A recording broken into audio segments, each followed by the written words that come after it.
எப்பொழுது தெய்வம் நமக்கு துணை நிற்கும். காகத்தை போல என்றும் ஒற்றுமையாக இரு. சனீஸ்வரன் அருகில் வரமாட்டார். நாய் போல நன்றி விசுவாசத்துடன் இரு. பைரவர் உனக்கு செல்வத்தை அள்ளித் தருவார்.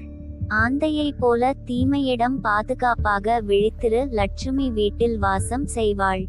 சிங்கத்தை போல வீரமாக தைரியத்துடன் இரு. பார்வதி உன் வீட்டில் வாசம் செய்வாள். அன்னப்பறவை நீரையும் பாலையும் பிரிப்பதைப் போல அறிவுள்ள நல்ல மனிதர்களுடன் நட்பு கொள். சரஸ்வதி உன் வீட்டில் வாசம் செய்வாள். எலி போல தொழிலில் ஊழல் செய்யாமலிரு. வினைகளை அழிக்கும் விநாயகர் உன் வீடு தேடி வருவார். மயிலை போல மகிழ்ச்சியில் எப்பொழுதும் தோகை விரித்தாடு. அழகன் முருகன் உன் வீட்டினில் அவதாரிப்பான்.